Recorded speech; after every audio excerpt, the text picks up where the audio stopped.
Question number 10 हमें given है P of A equal 1/2, P of B equal 7/12 और P of not A और मतलब यूनियन नॉट B इक्वल 1/4 और हमें चेक करना है कि A and B are independent और नॉट। ओके, ये क्वेश्चन दिया गया है। तो बताओ कि A और B इंडिपेंडेंट कब होगा? जब वो ये सेटिस्फाई करेगा, probability of A intersection B equal to P of A into P of B। Okay, ये बात सबको पता है, बहुत बार कर चुके हैं अब तक हम, है ना। यहाँ पे ई एफ है, यहाँ पे ए और बी है, तो यहाँ पे ए बी लिख देना ई एफ की जगह पे। ओके, तो हमें क्या चाहिए? हमें चाहिए P of A, P of B, जो कि है हमारे पास, और क्या चाहिए? P of A intersection B. यहाँ पे ई और एफ है, मानता हूं, लेकिन हमें ए और बी की बात करनी है, तो P of A intersection B की वैल्यू चाहिए, जो कि हमारे पास नहीं है। और हमारे पास दे क्या रखा है? हमें दे रखी है value P of not a, मतलब ए नॉट, और मतलब क्या होता है? यूनियन, है ना। लेकिन मैंने क्या लिख दिया? इंटरसेक्शन। ये गलती आप मत करना। और मतलब क्या होता है? यूनियन, ये वाला। फिर नॉट बी।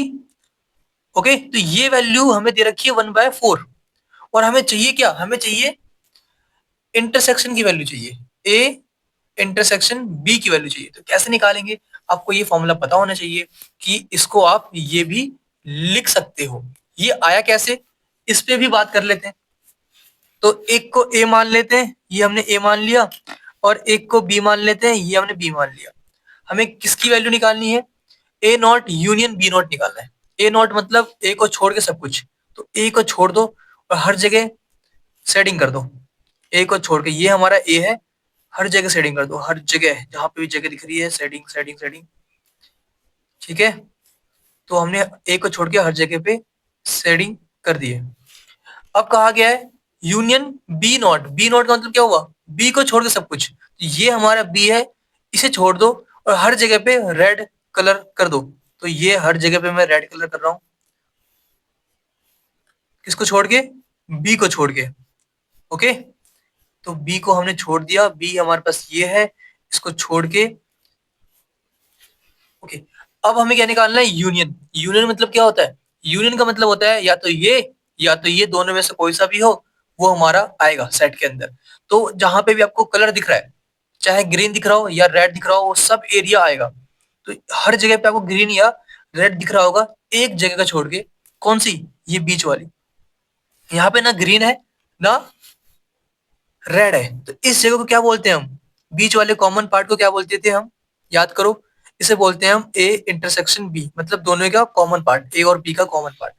तो मतलब क्या हुआ इसका कि सब कुछ चाहिए हमें, लेकिन हमें ये बीच वाला पार्ट नहीं चाहिए, क्योंकि ये शेडेड रीजन में नहीं आ रहा है। ये शेडेड मतलब जो शेड किया है हमने रेड और ग्रीन से, उस रीजन में ये नहीं आ रहा है। ओके, तो कैसे निकलेगा इसकी वैल्यू?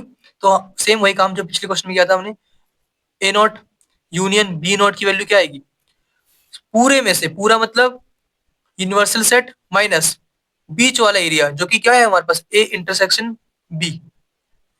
ओके, हमें तो पी निकालना है, मतलब प्रोबेबिलिटी निकालनी है। तो ऑन टेकिंग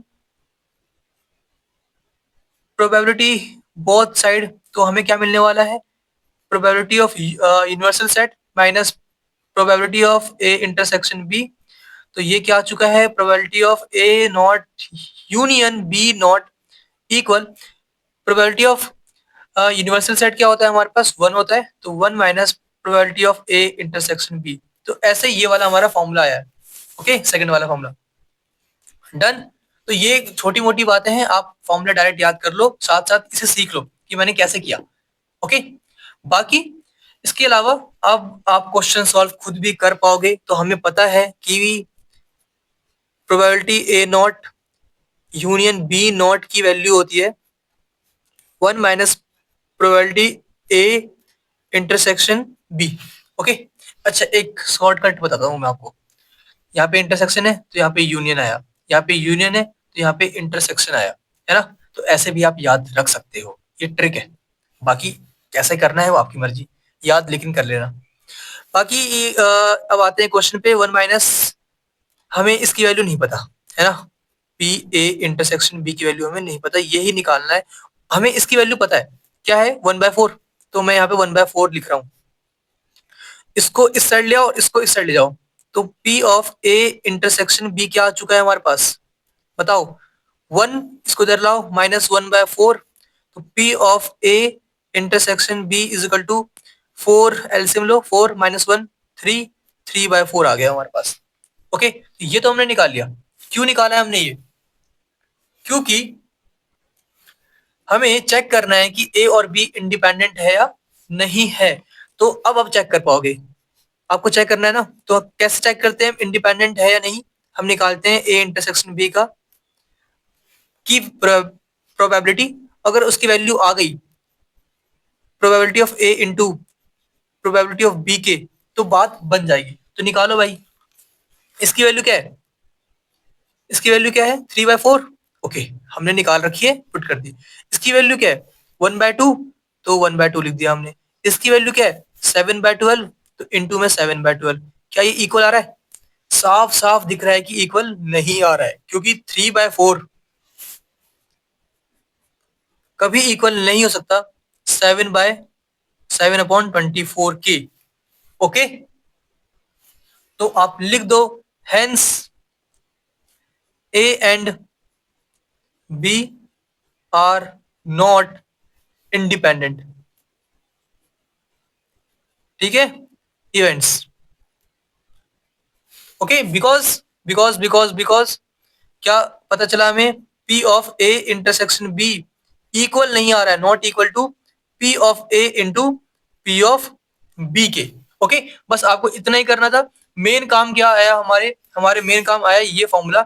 इसकी हेल्प से हमने P of A intersection B की वैल्यू फाइंड करी, जो कि हमने इसमें पुट करके और इसमें इसकी वैल्यू पुट करके चेक किया कि इक्वल आ रहा है या नहीं आ रहा।